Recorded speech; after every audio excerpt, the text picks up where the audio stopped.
Salut les poissons globes. D'ailleurs, faut savoir que le poisson globe est cuisiné dans pas mal de restos et qu'on peut en mourir parce qu'il possède un poison mortel. Voilà, faites ce que vous voulez de cette info. Bref, passons, vous, comment ça va aujourd'hui? Oh, tu sais, en ce moment, j'ai le moral dans les chaussettes. Nickel, nickel, tant mieux. Oh, ça c'est pas très gentil. Bon, ça vous est sans doute arrivé de terminer dans un resto et de vous dire « Putain, mais qu'est-ce que je fous là? C'est pas bon, c'est cher, c'est crado, peut-être le personnel est bizarre. » Parfois, tout ça en même temps. Oh, m'en parle pas. Et pourtant, il existe parfois des restaurants qui n'ont même pas besoin de tous ces défauts pour vous décourager sérieusement de venir y bouffer. Sauf si vous avez des goûts vraiment bizarres. Bah tu vois, le fait qu'il faut pas y aller, ça me donne justement envie d'y faire un tour. Et comme je te comprends. Et justement, je vais te donner quelques adresses. Plus précisément, je vais te parler de restaurants aux quatre coins de la planète, qui ont tous un point commun. Leur réputation très bizarre, au pire, carrément dangereuse. Que ce soit par la cuisine ou certains concepts un peu étranges et originaux qu'ils proposent. Sortez vos couverts et mettons-nous en route.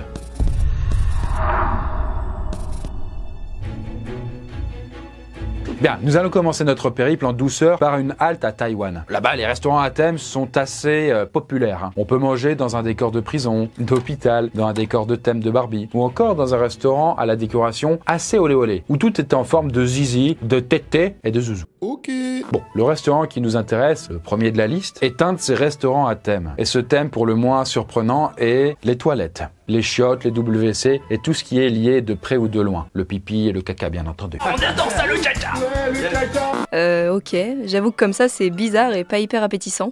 Bah, ce restaurant est sobrement nommé le Modern Toilet et a ouvert en 2004. Dedans, tout est fait pour rappeler cette ambiance formidable et unique qu'on trouve aux toilettes. Bon, premièrement, c'est une mascotte en forme de crotte dorée qui vous accueille dans l'établissement. Coucou. Une fois dedans, vous n'avez qu'à prendre place autour d'une table, sur une cuvette décorée et pourvue des petits coussins en forme de merde. Mais ce n'est pas tout. Les boissons sont servies dans de petits porte-brosses de WC ou des répliques d'urinoir. Pour ce qui est de la tambouille, on vous l'apportera dans des assiettes en forme de bidet ou de cuvette. Vous pouvez d'ailleurs remarquer qu'un certain effort est fait pour que la présentation des plats rappelle les diverses choses qu'on peut voir après un petit passage sur le trône. On retiendra aussi la glace au chocolat qui ressemble vraiment à un gros étron démoulé avec délicatesse. On dirait un après-mauvaise fête de Bayonne. Bon, la présentation, je suis pas fan. Mais la vaisselle est originale. Dommage que j'ai pas ça à la maison, je pourrais surprendre mes invités. Si ça te plaît vraiment, le restaurant est doté aussi d'une boutique dans laquelle tu peux acheter la vaisselle d'origine, assiette en forme de cuvette, tasse en forme de rouleau de PQ, verre en forme de pissotière, etc. Je me demande bien qui a pu avoir cette idée bizarre d'un restaurant dédié aux chiottes. Qu'est-ce que c'est que cette matière? C'est de la merde. Eh bien, le propriétaire, un ex-banquier, aurait eu l'idée alors qu'il était lui-même aux toilettes et qu'il lisait un manga qui avait pour thème les toilettes. Une sorte d'inception du coup de chiotte, j'ai l'impression. Ah ouais, de base, le mec est vraiment un passionné. C'est ça, ouais, c'est ça. Mais il faut aussi croire qu'il n'est pas seul à avoir cette étrange passion, puisque le Modern Toilet restaurant a tellement de succès que le concept s'est exporté et on compte désormais plus d'une dizaine de restaurants sur le même concept répartis dans différents pays d'Asie. Effectivement, le thème de ce resto-là est un peu dégueu, un peu bizarre, mais somme toute, c'est relativement mignon et bon enfant par rapport à ce qui nous attend après. Bon, pour notre deuxième resto, on va aller faire un petit tour en Inde, à Ahmedabad, à l'ouest du pays. Dans cette ville, on trouve un restaurant assez vieux puisqu'il est ouvert depuis plus d'une cinquantaine d'années. Et vous pourriez très bien y entrer par le plus grand des hasards au cours d'une promenade en ville, car rien ne le distingue spécialement de l'extérieur. Mais à l'intérieur, c'est une autre affaire. Entre les tables et à côté de la caisse, eh bien vous pourriez trouver, répartis un peu partout dans l'établissement, une bonne douzaine de grosses boîtes vertes. Et là, je vais dissiper tout de suite toute ambiguïté. Oui, ce sont bien des tombes. Des tombes? Mais c'est glauque comme décor. Eh bien justement, il ne s'agit pas d'un décor, parce que les cercueils sont authentiques. Mais c'est des vraies tombes vides? Non, non, ce sont de vraies tombes pleines.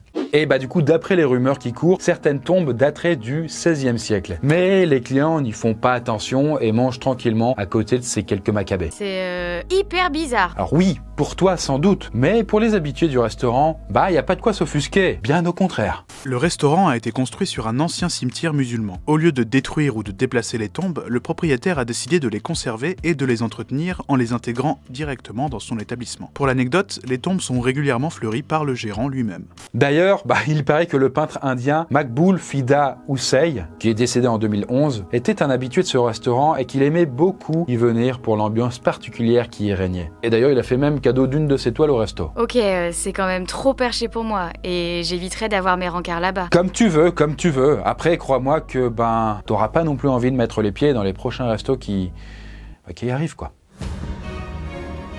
Bon, pour notre prochain repas, nous allons faire une petite halte à Lloret del Mar, une petite ville de la côte est de l'Espagne, un peu au-dessus de Barcelone quoi. Bon là, il faut savoir que le restaurant a des abords tout à fait ordinaires, voire même complètement banals. Mais la petite étrangeté est une salle sur le thème de l'espace, réservée aux enfants. Voilà, du coup pour le coup, ce resto est plutôt classique, vu qu'il n'y a rien d'anormal. Je pense que ça va pas durer. Tu as bien vu? Parce que si vous n'êtes pas un enfant, vous allez prendre un ascenseur qui vous fera descendre au sous-sol de l'établissement. Là, vous allez commencer à vous poser quelques questions, puisque vous allez voir que le personnel est équipé d'une tenue de chantier, de casques et protections diverses. Ouais, j'appréhende un peu. Bien, attends, parce que dans le menu, toujours rien de très audacieux. Sandwich, burger, salade, pâtes. La seule chose vraiment bizarre que vous allez peut-être remarquer, c'est que les portions servies sont assez lourdes et que la présentation est plutôt compacte. Et vous allez rapidement comprendre pourquoi. Parce que bon, jusque-là tout se passe bien, vous mangez votre repas tranquillement, mais jusqu'à ce que...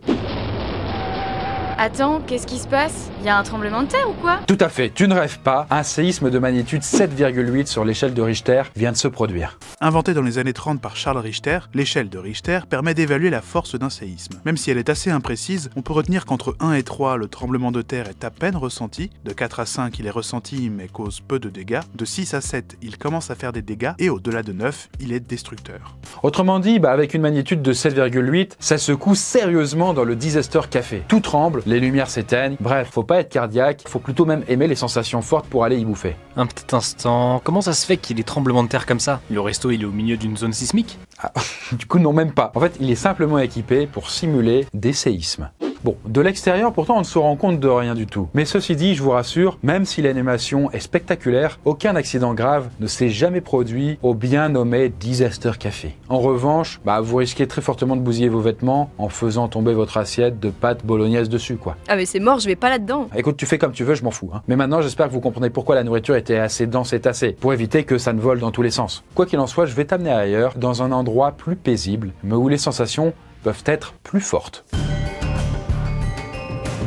Bien, pour notre prochaine étape, nous allons retourner en Asie, mais cette fois-ci c'est en Chine, à Beijing, que nous nous arrêtons pour notre petite pause gourmande. Ou pas? Certes, la cuisine chinoise est assez différente de notre cuisine occidentale et certaines spécialités peuvent nous paraître très étranges. On peut par exemple citer les œufs de 100 ans, une recette qui consiste à laisser fermenter un œuf pendant plusieurs semaines ou mois avant de le servir. Il y a encore le balu, une recette qui consiste à cuire à la vapeur un œuf qui a la particularité de contenir un fœtus de poussin.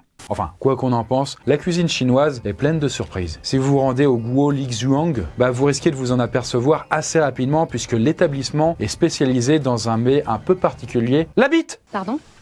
Attends, quand tu dis la bite, c'est vraiment la bite? Tout à fait. Enfin, en tout cas, ils servent aussi des couilles, après, quand même, pour ceux qui n'aimeraient pas la première option. Attends, on parle vraiment de pénis? Ah oui, des bons gros chibres des familles. Cheval, âne, bouc, taureau, serpent, yak, phoque, canard, il y a même du chien. Et je précise qu'il y a quand même plein de recettes selon les goûts. On peut manger de la bite en grillade, en soupe, ou même crue, pour les plus téméraires, quoi. Ah, mais qui mange ces trucs? Si on en croit le gérant, plutôt des hommes d'affaires et de hauts fonctionnaires. Et bien entendu, tous ces aliments ont la réputation d'avoir des vertus aphrodisiaques et de renforcer la virilité de ces messieurs. D'ailleurs, on vous conseillera tel ou tel pénis ou paire de couilles selon vos besoins et ce que vous souhaitez améliorer comme caractéristique. Et puis à la fin de votre sympathique et étonnant repas, on vous offrira un petit cadeau souvenir, un coffret contenant un os de pénis de chien. Pourquoi faire? Du coup voilà, ça peut être un petit souvenir sympa quoi. Ça peut remplacer le petit magnet qui finit au frigo par exemple. Enfin, après je dis ça, mais d'après Google, le restaurant aurait définitivement fermé ses portes. Mais en tout cas, s'il est ouvert et que vous passez devant, n'hésitez pas à me le dire en commentaire ou m'envoyer une photo quand même sur mon Insta. #bite de chien quoi. Bon, j'avoue, j'irai dans aucun de ces restaurants. Mais j'imagine que quelqu'un de vraiment courageux ou de très curieux culinairement pourrait les expérimenter. Effectivement, oui. Il faut quand même une bonne dose de curiosité et de bizarrerie en vous. Mais on va finir avec un resto qui a la particularité de servir de la nourriture littéralement mortelle. Manger des pénis ou des couilles, ça peut paraître dégoûtant, mais il y a quand même une logique derrière. On pense que c'est bon pour la santé. Mais pour le resto qui suit, là, la nourriture est très mauvaise pour la santé et tout le monde est au courant. Bon, comme vous le savez, aux États-Unis, l'obésité est un véritable fléau. On estime que 4 personnes sur 10 souffrent d'obésité et c'est d'ailleurs l'une des premières causes de mortalité du pays. Et justement, le resto dont on parle là est parfaitement conscient de cela. Et assez cyniquement, il a choisi de jouer sur les dangers que sa cuisine fait peser sur sa clientèle. C'est plutôt cynique comme concept. Eh bien, ouais, certains d'entre vous en ont peut-être déjà entendu parler, puisqu'il est assez célèbre. Il s'agit du Heart Attack Grill, situé à Las Vegas. Et le concept est simple, la nourriture qu'on y sert est très mauvaise pour la santé. Et qui dit mauvais pour la santé dit hôpital, et qui dit hôpital dit patient, docteur et infirmière. Ouais, me dis quand même pas que la thématique de cet endroit, c'est l'hôpital. Si, en fait le concept est poussé jusqu'au bout. Au Heart Attack, les clients doivent donc porter des chemises de patients d'hôpital. Le cuistot et le patron se font appeler docteur et les serveuses sont déguisées en infirmières. Enfin, en fantasme d'infirmière. Hein. Parce que pour avoir eu l'occasion d'avoir fait un petit séjour à l'hosto, je peux vous assurer que ce n'était pas tout à fait ça. Hein. D'ailleurs, ces infirmières ont pour mission de donner des fessées aux clients qui ne finissent pas leur assiette. D'ailleurs, en parlant d'assiette, voyons un petit peu ce qu'on sert au Heart Attack.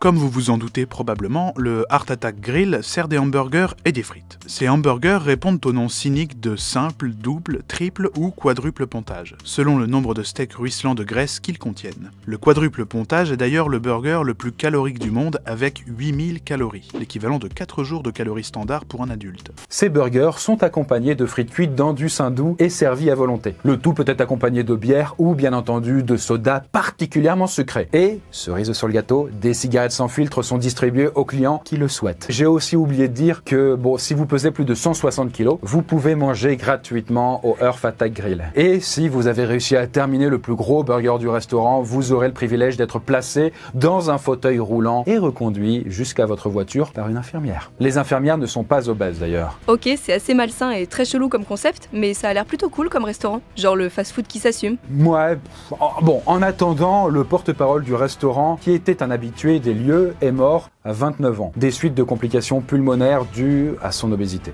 Un autre client habitué est mort d'une crise cardiaque alors qu'il se rendait justement dans l'établissement pour étancher sa faim, quoi. D'ailleurs, il pouvait manger gratuitement puisqu'il faisait plus de 160 kilos. Ah ouais, en fait, c'est un peu dérangeant. Ouais, et d'ailleurs pas qu'un peu, hein, puisque la mort de ces gens a été utilisée pour faire la promotion du resto et prouver que la nourriture qu'on y mangeait était bel et bien mortelle. Tout de suite, je trouve ça moins amusant. Ça l'embête pas, le gérant, de faire ça? Non, pas du tout, pas du tout. Au contraire, il explique qu'il veut lutter contre l'obésité en choquant au maximum l'opinion publique, pour déclencher des prises de conscience sur la dangerosité de la malbouffe. Ouais, ça m'a quand même vachement refroidi. Écoute, au moins, tu sais à quoi t'attendre en allant là-bas. Une bonne dose de graisse. Quoi qu'il en soit, que ce soit pour ce dernier restaurant ou les autres, eh bien il est fort peu probable qu'il vous fasse vraiment envie, je pense. Bon, moi il y en a un que j'ai beaucoup aimé, et je vous dirai pas lequel. Je suis déçu. En tout cas sur ce, j'espère que ça vous a plu. Si vous avez connu des restaurants très insolites, dites-le moi. Et en attendant, je vous dis à très bientôt dans une prochaine vidéo.